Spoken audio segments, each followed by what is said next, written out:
So the aging brain, how life changes the brain.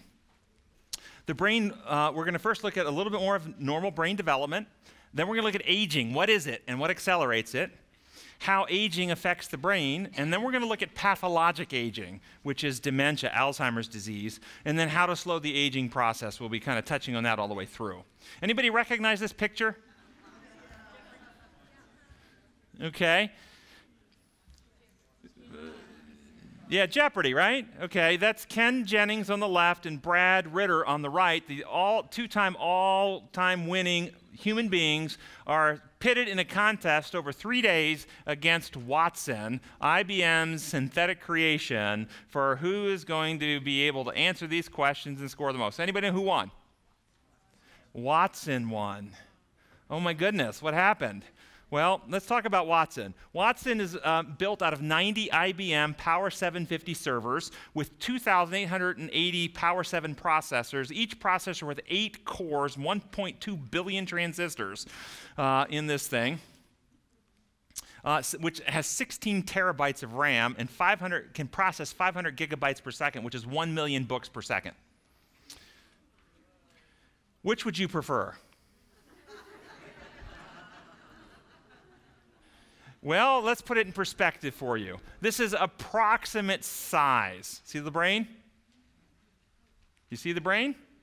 That's the approximate size. If you can't see it, right there's your brain. That's Watson. Okay, there's the brain. That's Watson. Okay, well, let's go through some more data. Let's first give you, for those who are not computer savvy, kind of bring you up to speed. A kilobyte is 1,000 individual bits of data. A megabyte is 1,000 kilobytes, or 1 million bytes of data. A gigabyte is 1,000 megabytes, or 1 billion bytes of data. And a terabyte is 1,000 gigabytes, or 1 trillion bytes of data. And a teraflop is 1 trillion point operations per second. This is how fast, how many individual operations per second can happen. 1 teraflop, 1 trillion per second. The brain holds approximately 1.25 terabytes of data and performs at 100 teraflops. 100 trillion point operations per second is what your brain can do. Watson holds 1 terabyte of data and performs at 80 teraflops per second. Why did Watson win? Because he could no, he didn't know more answers. The way Jeopardy works is that in Jeopardy you cannot ring in until Alex finishes the question and somebody flips a switch to activate your buzzers. Well, Watson was had an electronic solenoid wired in to the switch, and as soon as they switched, his electronic solenoid hit the button and always was ringing in pretty much faster than the humans. And that's why he was able to win, not because he actually knew more than the humans. Okay, so let's look at a little more. Watson weighs over 10,000 pounds. Your brain weighs 3 pounds. The human brain can move. Watson cannot. The human brain can feel. Watson cannot. The human brain can actually rewire itself based on experience and choice. Watson cannot. Human brain can make new components, build new neurons, new connections. Watson cannot. The human brain experiences change in structure by experience. Watson does not. Which do you think is more complex? By far, the human brain is more complex than Watson. Does anyone think Watson was found after an explosion at the IBM factory?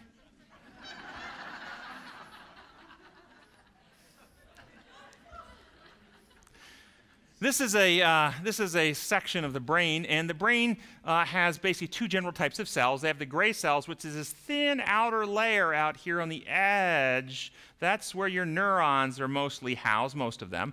And this lighter material called the white matter, this is all those supporting cells and the connecting tissues and the fibers that are going back and forth from one section to another, side, like brain cables, where all this communication and connections are going all kinds of places.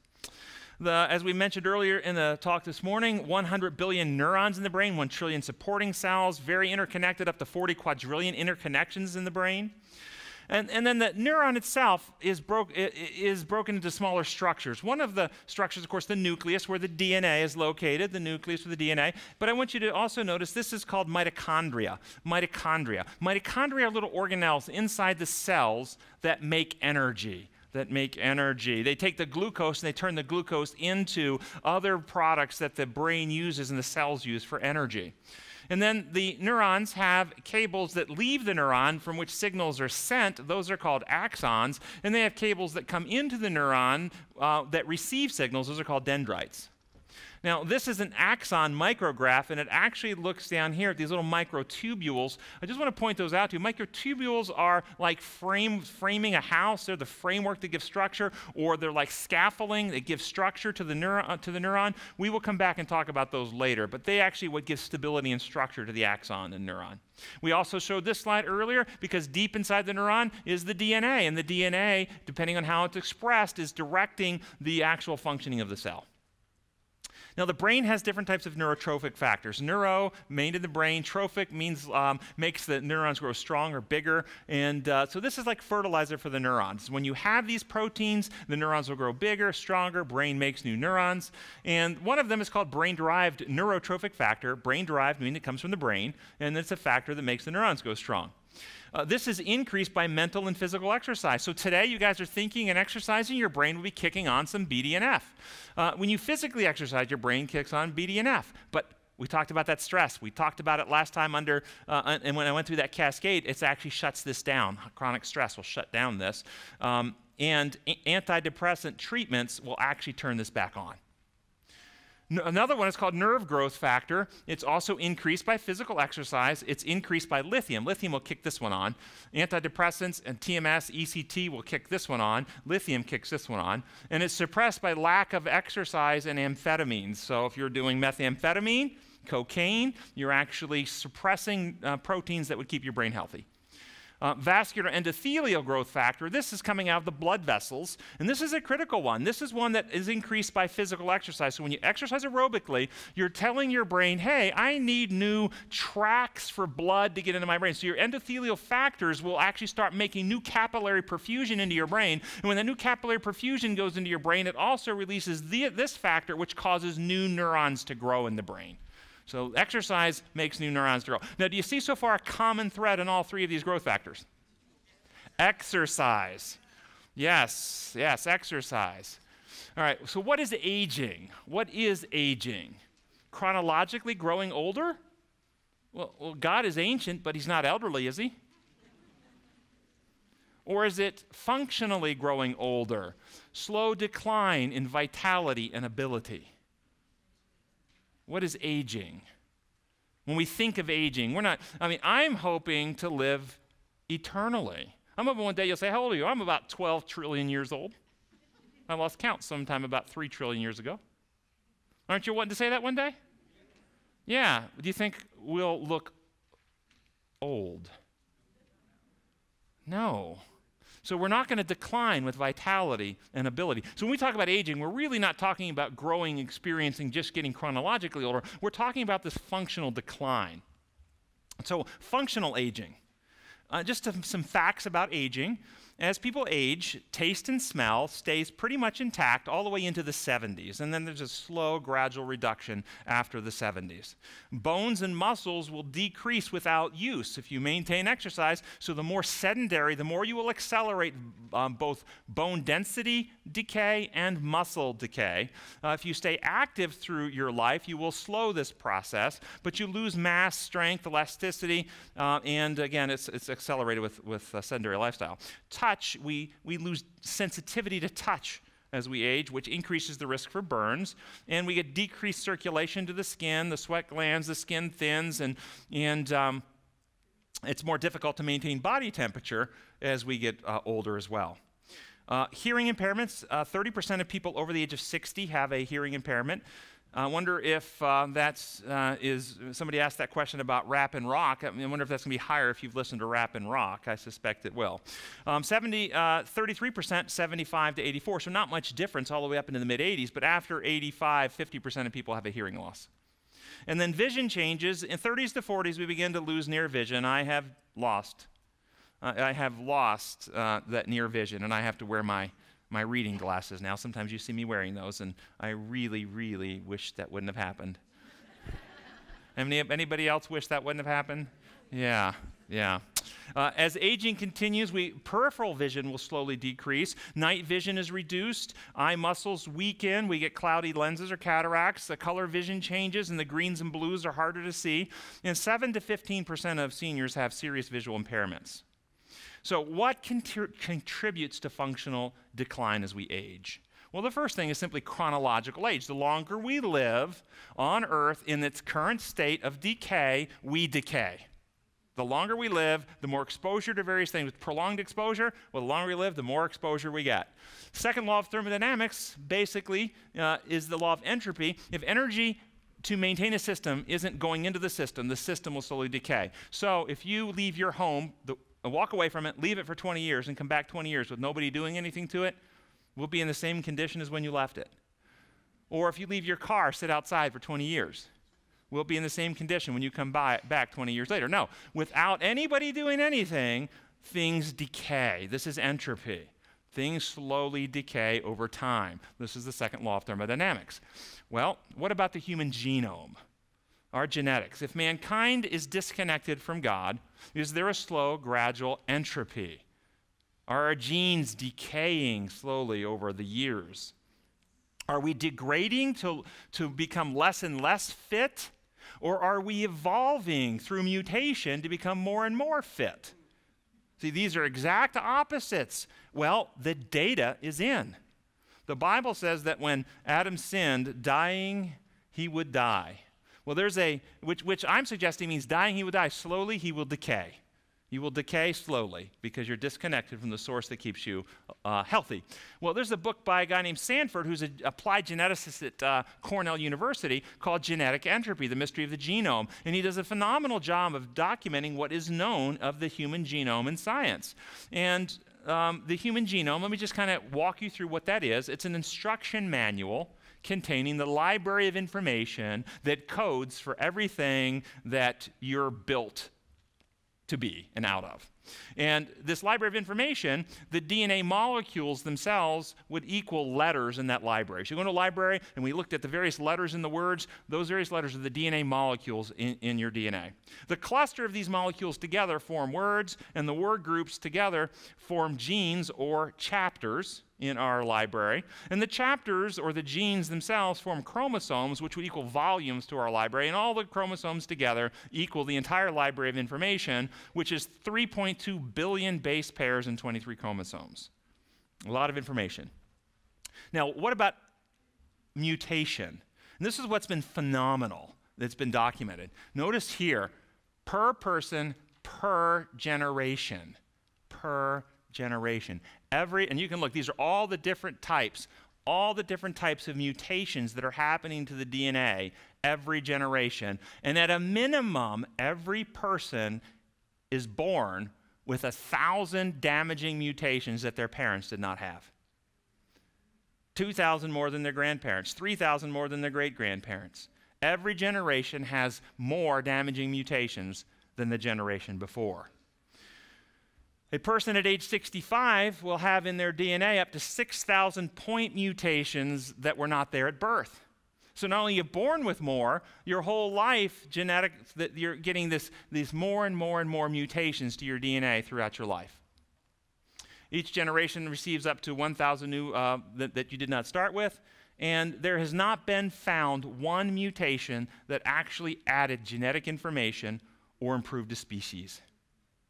There isn't one. The theory is still put out there. I challenge somebody, show me a mutation that added genetic information and advanced the species. You know which one is always thrown out? Yep, you said it. Sickle cell.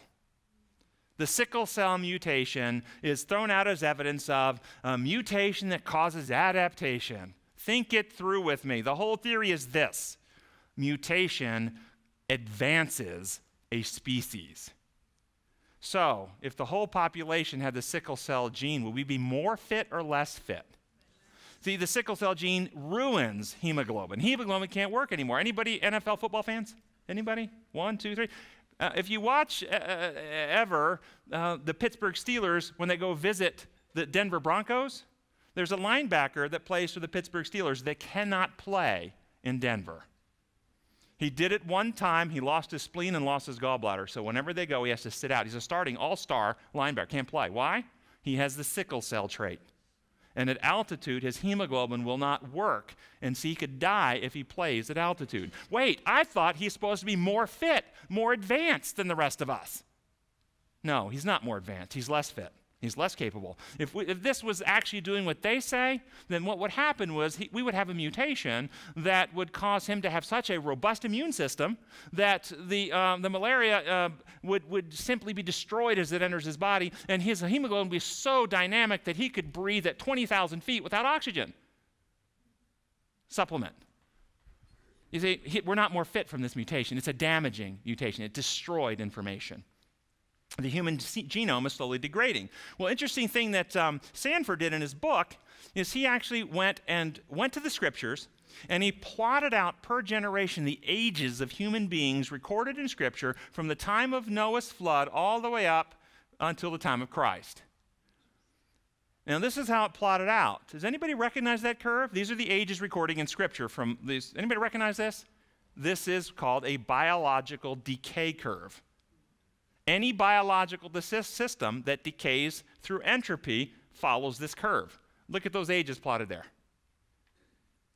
Now, either the writers of Scripture got together and calculated what ages they needed to put in there so it would fit this curve, or there was genetic entropy going on.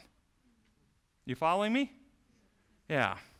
So the first thing that happens in the aging process is we live in a world cut off from the source of life, and we're decaying. The genome is getting weaker. Now, have you heard of a process called natural selection? Which basically says the weakest get selected out and therefore don't pass their genes along. Now, selection occurs. It actually happens. It's not made up. It does happen. But you have to understand, over the total population, to be like this. You're in a boat, and it's sinking. It's taking on water. It's got a huge hole about this big in the side of the boat, and it's just flooding, and you're bailing with a thimble. Now, every thimbleful you throw over the edge is water going out. But it's not going out at a rate that's going to save the boat. Selection happens, but it's not happening at a rate that is beyond the 1,000 mutations. Even if you take the most fit of every generation, that most fit still has 1,000 more damaging mutations than the generation before. So it's going down, not up.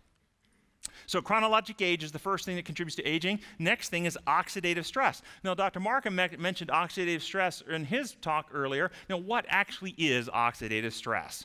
When your car rusts, that's oxidation. That's what rust is, oxidation. Oxidation is the damage to DNA and proteins and fatty acids, lipids, caused by oxidants like oxygen and hydrogen peroxide. Do you know you have hydrogen peroxide in your body? It's a byproduct of several metabolic pathways. Do you know that hydrogen peroxide in a metabolic pathway is what turns your hair white? It's what causes you to lose your color in the follicle of your hair. It's hydrogen peroxide. And it's oxidizing, causing this process. So these are highly reactive oxygen species. And this is why we hear so much about antioxidants. You hear about antioxidants all the time? We're trying to combat these oxidizing effects. So what increases oxidative stress? Well, the first thing is obesity. Obesity. Adipose tissue itself produces reactive oxygen species and interferes with the body's enzymes that are antioxidant in nature.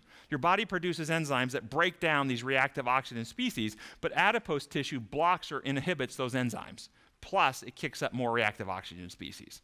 So this at age 70, an obese person will have 8% less brain volume, and the brain will look 16 years older than an age 70 person who's normal weight. An overweight person at age 70 will have 4% less brain volume and look 8 years older. With every 1% increase in BMI, in what your BMI is, you lose 1.5% of your brain volume because of this oxidative stress problem. This is out of this is from the archives of the National Science Archives. National Academy of Science, that's what I meant to say. Alcohol, tobacco, and drugs, very powerfully very powerfully oxidizing. Suppresses, again, the antioxidant enzymes, disrupts mitochondrial function. The mitochondria then be kicking out superoxides and hydrogen peroxide, which are even more damaging. This is normal lung fibroblasts. That's connective tissue. You see how smooth and organized it is over here? This is the fibroblast exposed to cigarette smoke. You see how random and chaotic it becomes. This is a woman most of you have probably seen. This is every year for 10 years of a meth addict. You see it goes here and then it goes down this way. And you see how this accelerates the aging process. 10 years, look at the difference. 10 years of methamphetamine use. Well, here's 4 years of methamphetamine use. Same woman, 4 years later. Okay, you want to grow old fast? Use methamphetamine. Markedly oxidizing, highly stressful. So chronic stress activates the fear circuits. So this would be abuse. We talked about the studies this morning in 2 different lectures about childhood abuse, activating the fear cascade, increasing inflammation, the inflammatory markers go up, all the metabolic illnesses go up, mental health problems go up. So abuse will increase the stress cascade. This is also true for people who've gone to war and combat. Do you understand that you were not built to kill another human being? And so the PTSD response is the normal response to an abnormal situation. It is abnormal to be killing other people. And your body normally responds with a high stress reaction to that experience. But it's harmful because that experience is not normal. We're outside the way God built things to run, and all these normal negative cascades happen at that point. Violence, same thing, kicks up the fear circuits, and beliefs in a fear-inducing God. And this is one that's often overlooked. I'm not going to spend a lot of time on it here, but I'm just going to tell you that there are lots of things taught in Christianity that damage the brain. There are a lot of constructs about God that induce fear. And to the degree we incite fear, we damage the brain, we undermine trust, we damage the physical and mental health. Overactive amygdala activates the sympathetic nervous system, and I've explained this in the last lecture, because activating this nervous system prepares your body for invasion, for invaders, and this macrophages are releasing those inflammatory cytokines, which are there to kill any invaders if you should actually be mauled by a mountain lion or a bear. And this damages those insulin receptors we talked about, and those glucocorticoids are pumping out glucose, and this is a whole negative cycle down, resulting in all these medical health problems. So, what reduces oxidative stress and slows the aging process?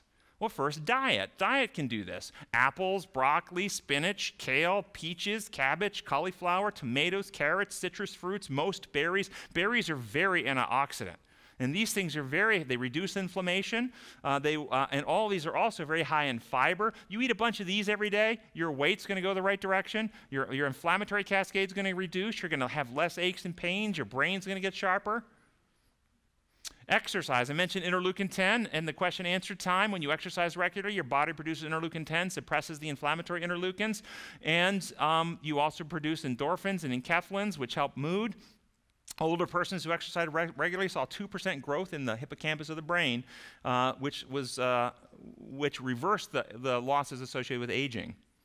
Rest, physical and mental. Now, Dr. Markham mentioned this as well. We do need to get physical rest. The average adult needs 7.5 hours of sleep a night. I'm going to talk about sleep just for a second, because many people come to see me and say, you know, Doc, I've got bad sleep. Well, tell me about it. What time do you go to bed? Oh, I go to bed about 9:30. What time do you fall asleep? I'm asleep by about 10. But then I wake up. I wake up first around 1, and then I'm awake for about 10 minutes, and I'm back to sleep. And then I sleep for about an hour, hour and a half, and then I wake up for another 10 minutes and back to sleep. And I do this through the night, and then I get up in the morning, and I get up around about 5:30, 6 o'clock. Is that bad sleep? That's not bad sleep. Prior to Thomas Edison, do you know what the sleep patterns were for most human beings before the electric light? They would go to bed shortly after sunset, sleep for about 4 hours, get up, have socials and parties at their house, or work on books or write in the middle of the night and whatever, from usually about 11 o'clock at night to about 2 or 3 in the morning, and go back to bed for another 4 hours. This is about how the human being slept for most of the time. We've got this idea that we need 8 solid hours of sleep without any awakening. This is not right. Your body needs 5 sleep cycles a night. Sleep cycle is stage 1, stage 2, stage 3 and 4, which is that deep delta restorative sleep, REM sleep, which is your dream sleep. And when you go through one cycle, at the end of REM, if we put you on an EEG monitor in a sleep lab, we would watch your brain go through these cycles. And at the end of REM, guess what happens? You wake up. You wake up. Most people wake up for less than a few seconds. They turn, they reposition in the bed, and they're right back asleep again. And you don't remember that you woke up and made that little shift, and you're right back to sleep. Into stage 1, stage 2, stage 3, 4, REM, and guess what happens in REM? You wake up, and then you shift, and you go back to sleep. This is normal sleep architecture. And so if you're waking up through the night, like the person I described, on your own, because you've come to the end of a REM cycle, and your bladder is full, and now it's time to go empty the bladder, and you get up, and you go, and it takes about 10 minutes to get back to sleep, and you get another cycle, you're fine. You won't have any negative neurological consequences to that. Now, what is the length of a cycle? Length of a cycle, 70 to 90 minutes. It depends on the person. 70 to 90 minutes is about how long one cycle takes. So if you're sleeping, you go to bed, and it's 10, and usually people will make it through 2 cycles before they wake up the first time. So usually they're waking up the first time about 3 hours into the night.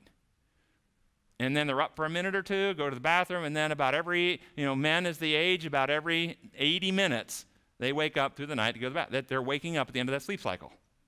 They're not going to have negative neurologic, psychological, or other consequences for that. The problem is if you're getting less than 5 sleep cycles a night. That's 7.5 hours, by the way. 7.5 hours of actual sleep time is what your brain needs to be healthy as an adult.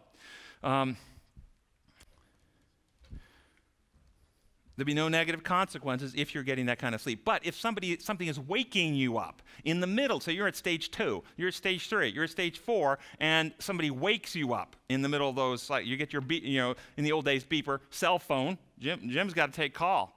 Cell phone goes off, wakes him up in the middle of the night, and he gets his sleep broken over. This happens every night like this. This has negative consequences. This increases the stress cascade. So waking up on your own naturally in between the cycles, you're good. Having somebody wake you up repeatedly in your sleep cycles while your brain wants to be asleep, this is stressful. So that's the physical rest. Mental rest. Now this has 2 elements. Jim mentioned the construct that God built us for a day of rest. It's even more than that. And I speak particularly to young mothers. Anybody remembers when your kids were small? Mothers cannot rest. They cannot turn their radar off. They have to be on alert. They can't let their mind relax because they got to be tracking those kids. So there's this mental energy being spent constantly. This is why mothers need husbands to take the kids off their hand at least once a week, so they can have an afternoon, a day, where they can just rest their mind. This is exhausting without this day of rest. Everybody follow me this? And in our society, what we've done is we have stolen this day of rest, this day where we would let our minds rest, and we have work, Monday through Friday. Saturday we stay up late to watch football. We go to all these other events. We have to go shopping, do laundry, all this kind of stuff. We rush to church on Sunday, and then as soon as church is over, it's out to all the other activities we've got to do. There's never any rest. I tell my patients, you've got to get a day of rest. It's huge. It's very healing. It's restorative. We've got to rest. Fresh, clean air and hydration. This is actually how do we get the waste products out of our system? Waste products are oxidizing and highly inflammatory. We don't want waste products circulating in our system. We want to clear them out. This is why Dr. Markham was stressing hydration, because hydration clears the waste products of metabolism, which are oxidizing, out of our system. And then, of course, the fresh, clean air. This would mean, you don't breathe your air through a little stick about this long burning at the end. Okay? That's not how you get your air. Worship of the God of love. We've talked about this several times. I won't emphasize it again, but simply the idea of bringing peace into the heart. As you have more love, you have more peace, less inflammation, less stress. Avoidance of inflammatory substances of all kinds, including foods and other things. And then antioxidants. N-acetylcysteine. N-acetylcysteine is a nutrient you can get over the counter. I take it every day. N-acetylcysteine is a mitochondrial membrane stabilizer. It actually, those mitochondria that make energy in the cell that become dysfunctional, people with mood disorder, kick out free radicals, damage neurons, and so forth. N-acetylcysteine stabilizes the mitochondrial membranes, decrease free radical production, and also have been shown in patients to stabilize mood and enhance cognition. Omega-3 fatty acids, we've already talked about twice today. Vitamin E from food, not from supplements. And the reason for that, vitamin E has 8 different isomeric forms. 8 different forms.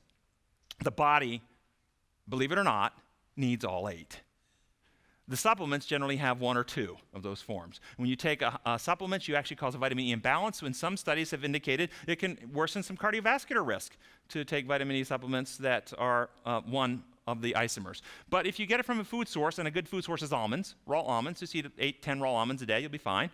This actually has been shown to have antioxidant effects and decrease your risk of dementia over time because it's a fatty vitamin that resides in the fatty layers of the membranes of the neurons and acts as a free radical scavenger, gobbling up those free radicals that would damage your neurons. Vitamin C is a water-soluble vitamin that is also a free radical scavenger, and instead of being in the lipid membrane of the neuron, it's in the cytoplasm of the neuron. So if a free radical invades your neuron and vitamin E doesn't get it in the neuronal membrane and it gets into the cytoplasm, vitamin C is going to gobble it up if you're good on vitamin C. And of course you get vitamin C in lots of citrus fruits and other fruits and so forth. And then flavonoids. Flavonoids are basically the things that give fruits and vegetables their colors. And so eat lots of colored foods with colors, not artificial color, okay? Okay, so chronic aging, chronologic aging, and oxidative stress, first 2 things that contribute to aging, and then telomere shortening. Anybody heard of telomeres? Telomeres. Telomeres are the caps on the end of chromosomes. This picture of chromosomes, these little highlighted yellow areas, little caps. And remember when the DNA, when a cell is going to divide, if we're going to get new cells in our body, where do those new cells come from? Well, new cells come from, most of them, an existing cell will split and go through mitosis and divide into another cell. We have a copy of that cell, and this is where most of our cells come from, mitosis. Well, in order for that to happen, then this DNA has to replicate itself, and at the end of each DNA is a little cap, and conceptualize that as the little plastic cap on the end of your shoestring. A little plastic cap on the end of your shoestring keeps it from unraveling and so forth. If the cap gets too short, the cell can't divide anymore. And when the cell stops dividing, then the skin starts thinning, aging, all these types of things happening because we can't make new cells at the same rate to replace the ones that are wearing out. And at birth, we have 8,000 base pairs of our telomeres. At age 35, we have 3,000. At age 65, we've got less than 1,500. So our telomeres shorten over our lifespan. This is a contributing factor to aging. The body does have enzymes in the DNA that are designed to rebuild and lengthen the telomeres. The telomeres are shorter in males than in females. Heredity accounts for 80% of your telomere length. But environment affects 20%. We can act here. 20%, that's something. Okay? What things have a negative effect, which will accelerate telomere shortening, shorten them faster than they would otherwise shorten? Childhood adversity. Well, here we go again. Trauma in childhood, conflict in childhood, violent homes in childhood, all this stuff we talked about. Boy, we talked about brain structure earlier today and all the negative effects there. We didn't even get into the software, the thinking process that happened from childhood adversity. Now we're even talking on a genetic level. The telomeres are shortened more rapidly, accelerates aging. Mood disorders, bipolar disorder, depression, accelerates the telomere shortening. Hostility, violence, conflict, arguing, fighting will accelerate telomere shortening. You'll age faster. And then the positive effect are healthy diet. Whoa, there's that healthy diet again. If you actually have a healthy diet, fruits, nuts, grains, vegetables, these things, you'll lengthen telomeres. And well, there it is again, exercise. What do you know? How many are going to go out and start exercising after today, huh? Okay, this is it. I'm telling you, exercise. If you don't use it, you lose it. So exercise will actually lengthen the telomeres, slow the aging process. Now, there's a 5th commandment. Honor your father and mother so that you may live long in the land that the Lord your God has given you. Everybody know this commandment? Why? Why will I live longer? Well, God will use his power from heaven to make a miracle and make sure that I live longer. He makes it so. Is that what that means? Or we live in harmony with God's design for life. Thus, we have less oxidative stress. See, our parent-child relationships are our prime relationships. This is where we learn to relate to people. If we honor them, get along well with them, have healthy relationships with them, this becomes a template for how we relate to other people. We have less hostility, less conflict, less stress. Our telomeres stay longer. We have healthier relationships throughout life. We have less inflammatory cascades. We live longer. It's a natural result. Sadly, it's not often up to the child on the environment they grow up in, is it? Sadly. Alrighty, and then glycation. Here's the fourth factor that affects and accelerates the aging process. And what is glycation? The glycation is the process of sugars binding to proteins and DNA in non-enzymatically governed or controlled ways that alter the structure and function of those proteins and that genetic material.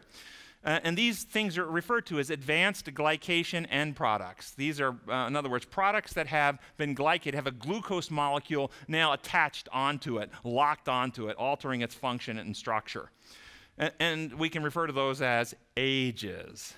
AGEs. Okay, well, anybody heard of hemoglobin A1C? Hemoglobin A1C is measured in diabetics. It's a marker of diabetic loss of control. The higher it goes, the worse. And the worse diabetic control, then the more rapid the aging process and the more potential diabetic problems. But this is hemoglobin. This is a glucose molecule. In a non-enzymatic way, they will bind together, and this is hemoglobin A1C. This molecule can't function as a sugar, and it can't function as hemoglobin and carry oxygen anymore. And what it does instead, it becomes an inflammatory factor in the body, causing inflammation. And AGEs, and that's just one type. It's not the only protein that can be bound by a sugar. All types of proteins in DNA can be bound by a sugar like this, and they're inflammatory after that. They don't work like they're supposed to. They increase oxidative stress, and they damage, for instance, these advanced glycated end products damage collagen, which cause thin skins, wrinkle, loss of elasticity. That's what it looks like. This is glycated collagen.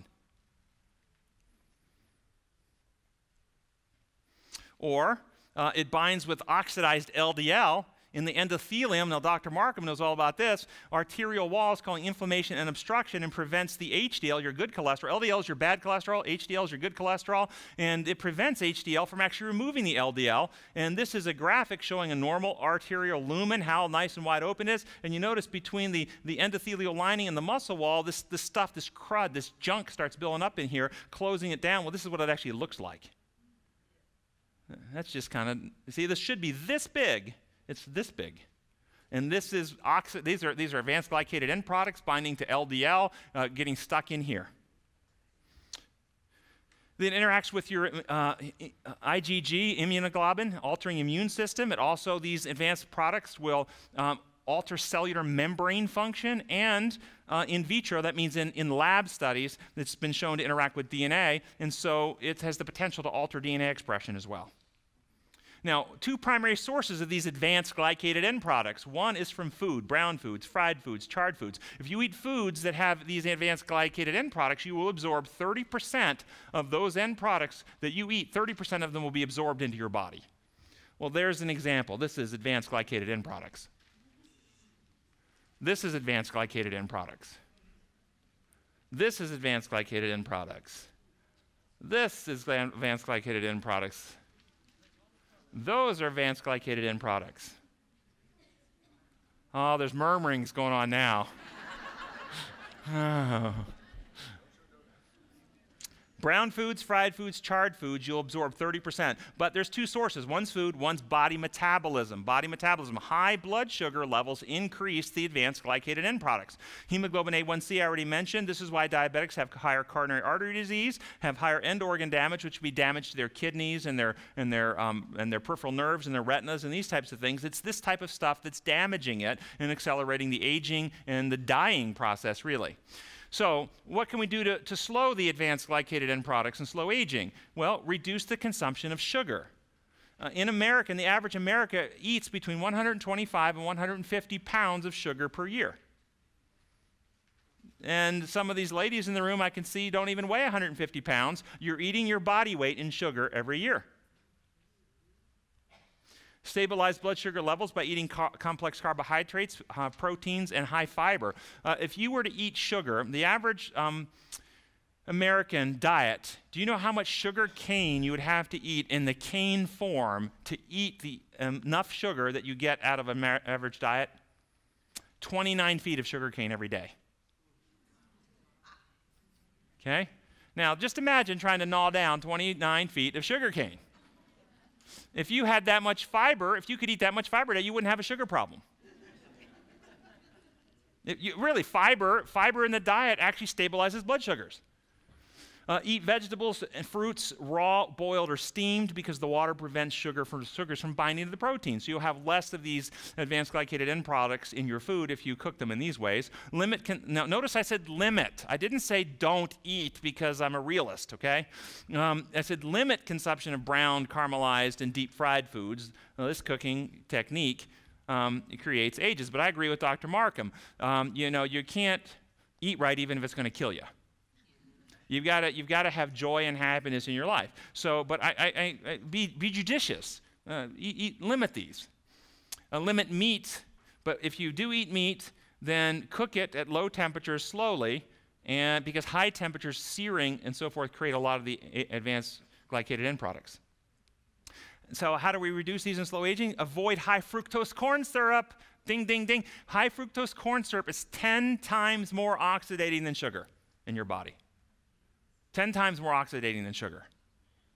See, we watch labels. We look at the box. If they high fructose corn syrup, you don't get it anymore. Hey, did you hear the scam that I just heard on the news yesterday?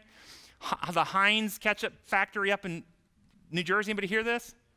They found a fraudulent Heinz ketchup factory where these people had taken and purchased. There's two types of Heinz ketchup. There's the kind with high fructose corn syrup in it, which is the cheap kind, and then the expensive kind they now make with sugar. 10 times less oxidating. Okay? Anyway, some group of people bought a bunch of Heinz ketchup bottles for the expensive kind, the sugar kind, but they're empty bottles, and they went and bought these big giant vats that you can get the industrial sized ketchup from Heinz Company of the high fructose corn syrup kind, and they dumped it into the kind that's the sugar kind, and they started selling it as the cheap kind. As the expensive kind. And they caught them doing this. Can you believe this? So you can't even always trust what's on the label. But try to read the labels and avoid the high fructose corn syrup, which means drink water, because the greatest source of sugar and high fructose corn syrup for many are the soda drinks. And cut out the soft drinks out of your diet. Stop smoking. Smoking has long been associated with all types of risk of cancer and stuff, but it's also been documented that it actually increases serum advanced glycated end products. Cigarette smoke does. Scavengers of advanced glycated end products, rhodiola rosea. Rhodiola rosea is an herb discovered in the Georgia Soviet Union, former Soviet Union, studied for over 30 years by the Soviet scientists, and it was actually part of the Soviets' Olympic athletes training program. It enhances cognition, it's anti-inflammatory, it's an adaptogen, reduces inflammation, and scavenges these things up. I actually do use rhodiola rosea. Green tea, grape seed extract, omega-3 fatty acids, carnosine, vitamin B6, and alpha-lipoic acid. And that fatty acid is found in broccoli, spinach, collard greens, chard, and brewer's yeast. A study in 2011, Neurology, nutrients improve brain volume and cognition. And what they did is they actually took people and they looked at their blood concentrations and they found 3 distinct nutrition biomarker patterns, meaning that they would take your blood and they could look at your blood and there were 3 patterns of nutrients in the blood and they could tell what kind of diet you're on. And 2 of those were associated with better cognition, better thinking, better memory, and larger brain volume. One of the diet patterns was associated with poor cognition and shrinkage in the brain. The 2 diet patterns that were favorable to cognition and brain volume were those high in the B vitamins, as well as the C, D, and E, which are the fruits, nuts, grains, vegetable. The vegetarian diet was very beneficial, as well as those in high plasma marine omega-3 fatty acids, those who ate the oily fish. Both of those had the positive brain outcomes. The diet less favorable to cognition and brain volume was diets high in trans fatty acids. This is the fast food and junk food that we mentioned earlier. And again, those who eat these types of food had a 40% higher rate of depression. How healthy spirituality helps to slow the aging process. And do you notice the word highlighted on here? Healthy. Not all spirituality is healthy. There are things done under the guise of spirituality that's actually harmful to the brain. But assuming it's a healthy spirituality, then it helps because it activates prefrontal cortex and anterior cingulate cortex, calms amygdala, reduces the internal sense of stress. You have a sense of peace, a sense of joy, a sense of hope. This is actually very therapeutic, very healing, both physiologically and psychologically. People who have healthy spirituality are givers. They're altruistic. They reach out to love other people. This is also very therapeutic. It's very healing. Better physical, better mental health. People who are spiritual also have less anxiety about the future. They trust their higher power. They trust God with how things are going to turn out. So they're not fretting and worrying over things all the time. And they have generally healthier lifestyles, which means that they have less oxidative damage they're doing to themselves over the course of their life. And they have healthier relationships generally. So they're not in that conflict, not in that hostility. Remember, we're talking healthy spirituality. And I saw several faces. Wait a minute. I know a lot of people go to church who are fighting all the time. Okay? That's not healthy spirituality. Healthy spirituality, you will be a peacemaker.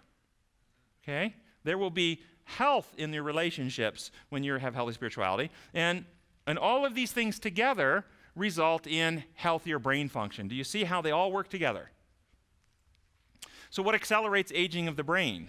Obesity, alcohol, tobacco, drugs, high oxidative stress, and those advanced glycated end products, sedentary lifestyle, you saw that all day today, low education because low education will impact both the lifestyle choices that one lives and does not develop the neural circuitry. The neural circuitry doesn't develop if you don't exercise it, and so education requires one to think and expand the neural circuitry.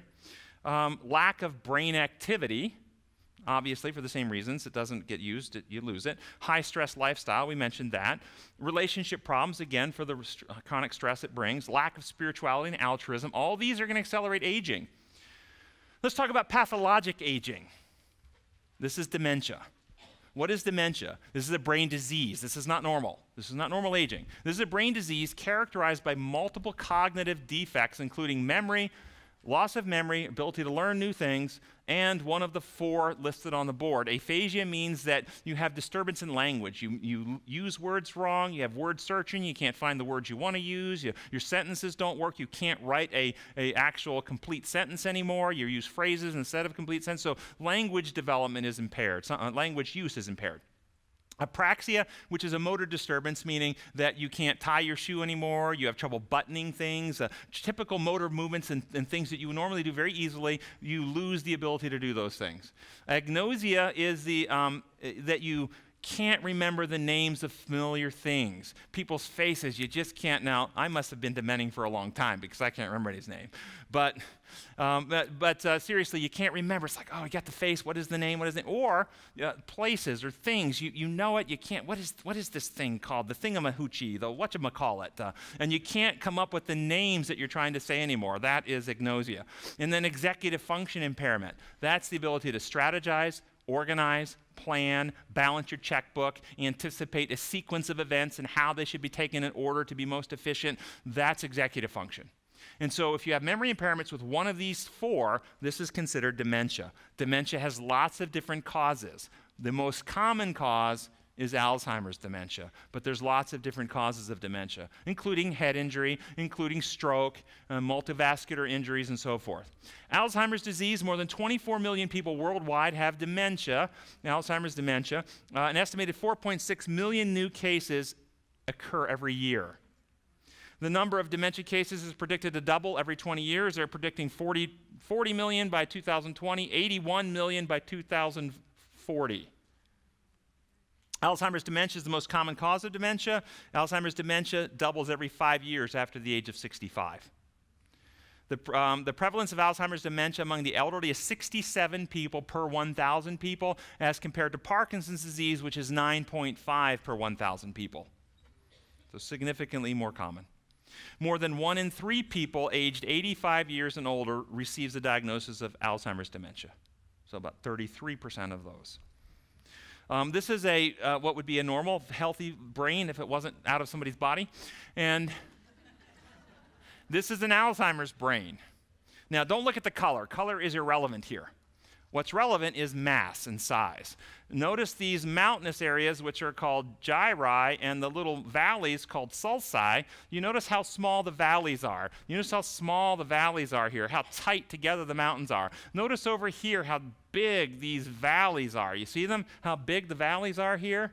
And how small the mountains are? Well, the brain is contained inside a confined space. The only way you can get more volume, more space between these is not because there's a space for it to grow. It's because there's massive shrinkage here. This brain has lost billions of neurons gone.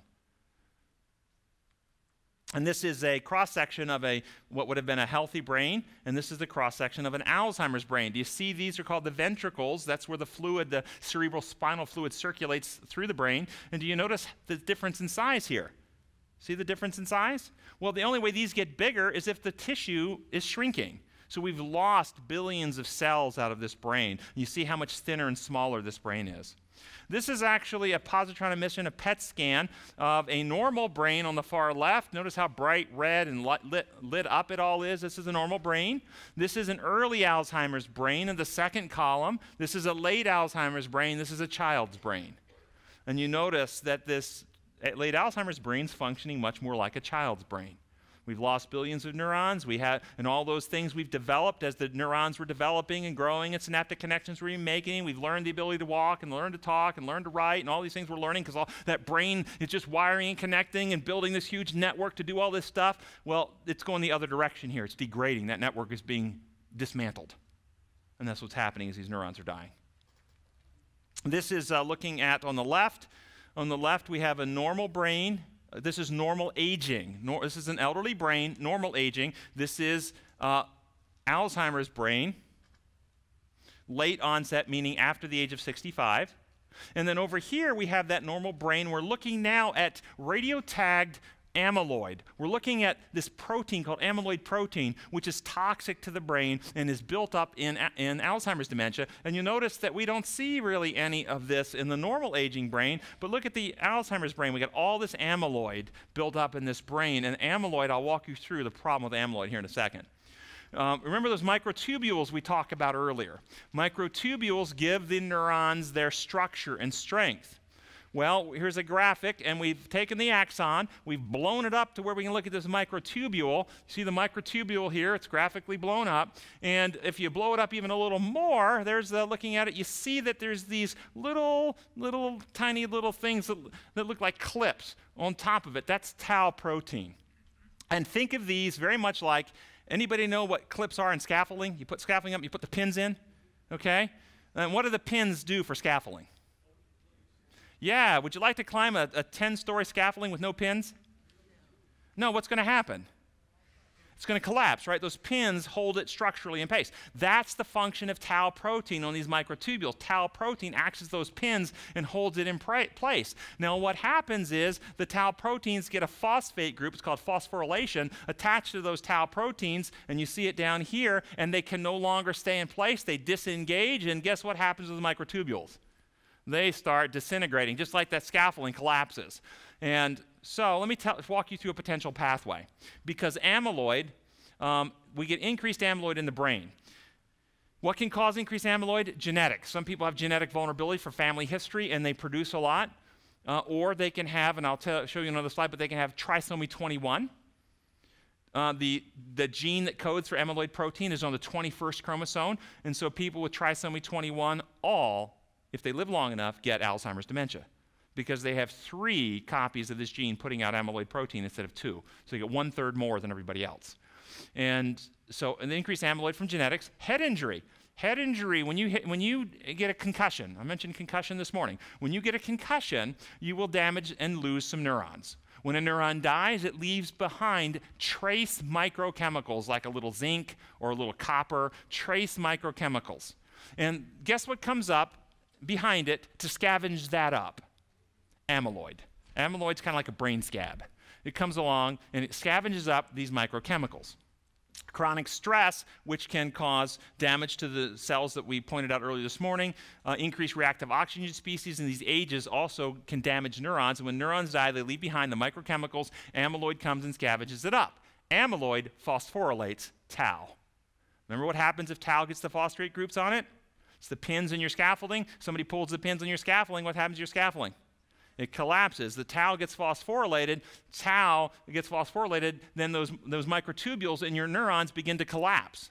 Well, tau disconnects from the microtubules, the cell membrane, and cell membranes, disintegration of the microtubules, and the microtubules actually not only provide structure. If you remember, your neurons have electrical charge to them. They keep the electrical charge in a hyperpolarized state. That actually means in a sedate, calm, safe, sleepy kind of secure state. That's what that means. But now that they're collapsing, instead, a lot of positive ions rush in. This is a damaging state, an excitable state, and the neurons actually begin to die. And then the microtubules break down, increase influx of these ions, and cell death.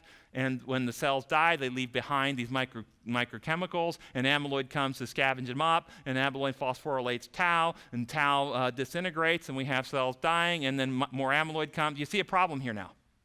Okay, this is what's happening. Axons, however, contain a high level of an enzyme called phosphatase, which is to dephosphorylate tau. In other words, they're to take those phosphate groups off tau to put tau back in its place to do its job. So axons have this particular enzyme that's supposed to help us with that. So you've got to overcome that defense mechanism. Well, how does that happen?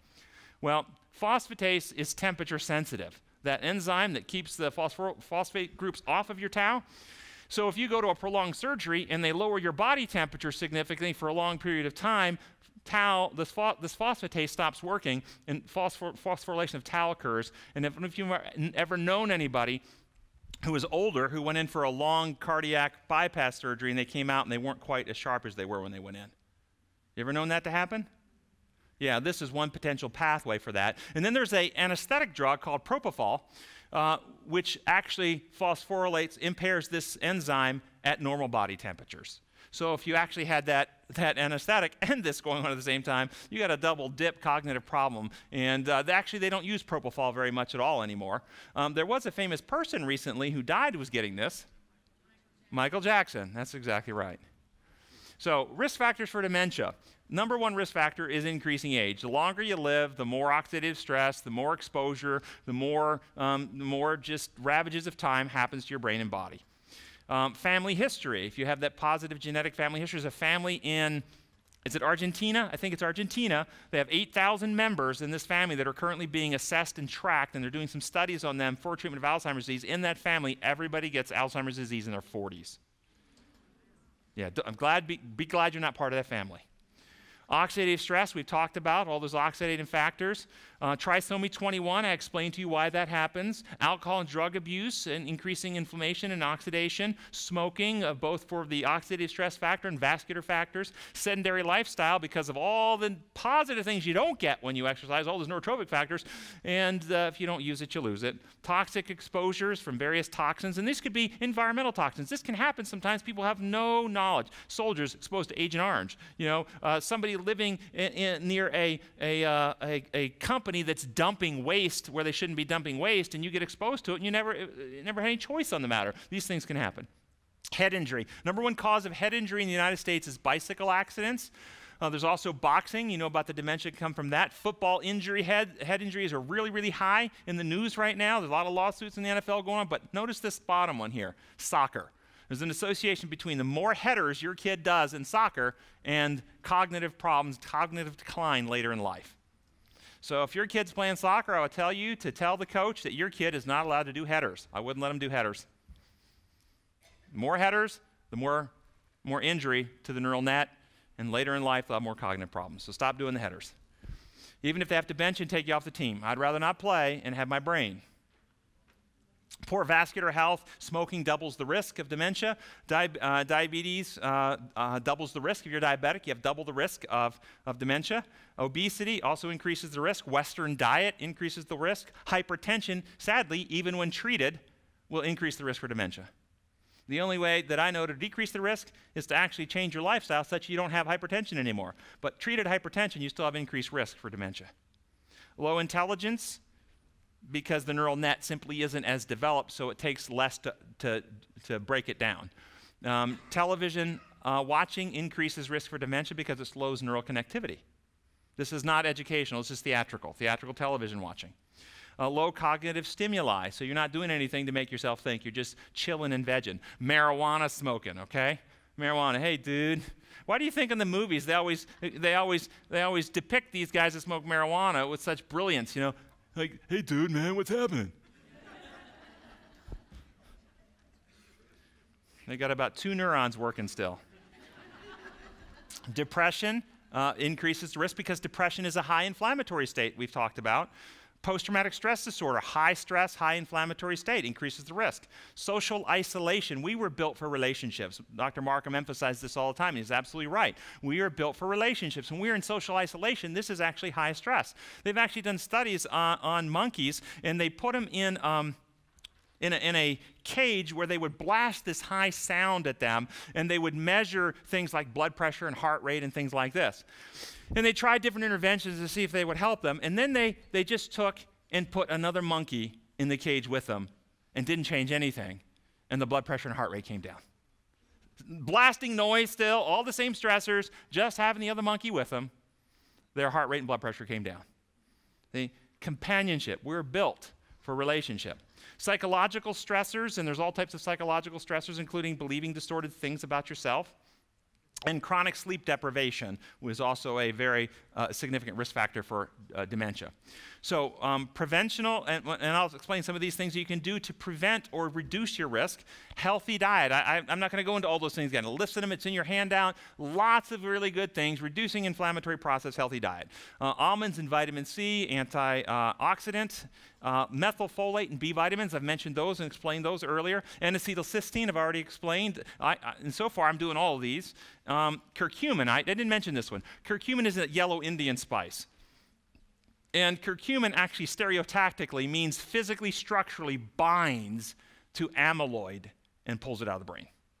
So curcumin is, it removes the amyloid. And then omega-3 fatty acids, exercise, pomegranate juice. Now, I put this one over here simply because it hasn't yet been proven in humans, but there really isn't any danger in drinking a glass of juice a day. This was an animal study done at Loma Linda University about 2007. They took a group of mice that were genetically engineered to produce high amounts of amyloid in the brain. They randomized them into 2 groups, and each group got the exact same diet, except one group had the human equivalent of 8 ounces of pomegranate juice added to their diet every day.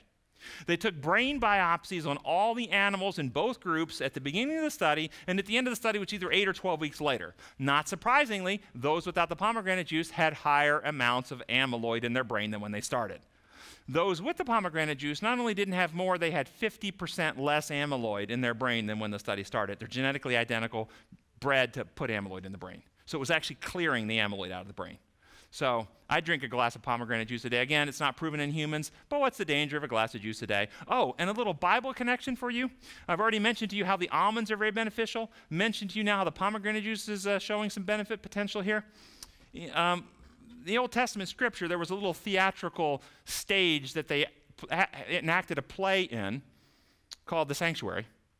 And one of the my understandings of what that was symbolizing the healing of the spirit temple, your heart and mind. As the Old Testament sanctuary, the law was put inside the ark. In the New Testament, Hebrews, I will write my law where? Heart and mind. You see, there's this connection between the old teaching and in the old system, the blood of the animal was ministered all through the building, right? Jesus said in John, unless you drink my blood and eat my flesh, put it in you, you have no part with me. So you'll see the metaphor carries through. I'm telling you this because in the Old Testament sanctuary service, there was Aaron's rod budded almonds, and the lampstand was carved with almonds on it, and the high priest wore pomegranate bells around his priestly robes. And both of them have been shown to be really healthy for your brain. Sleep stabilization, also very healthy for your brain. And mental activity, think, reason. Healthy spirituality also. And then these are investigational lipid-lowering agents. Dr. Markham mentioned these, and it's not clear whether their benefit is from lowering lipids or they have an anti-inflammatory. There's a lot of investigation on these lipid-lowering agents that may be actually anti-inflammatory in nature and reducing inflammation. Amyloid vaccine, there's several being investigated right now to give a vaccine which will cause your immune system to go in and basically gobble up amyloid out of the brain.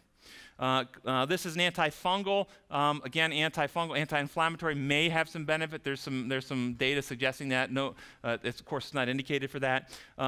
This is an old monoamine oxidase inhibitor, again, investigational. These are all drugs. Let me go down to the last one. This because I found the last one quite profound. This just came out within the last few weeks. And this is a drug, and it was shown in animal models in March of this year that within 72 hours of taking this medication, 50% of the amyloid is out of their brain, and within 14 days, 75% of the amyloid was out of their brain.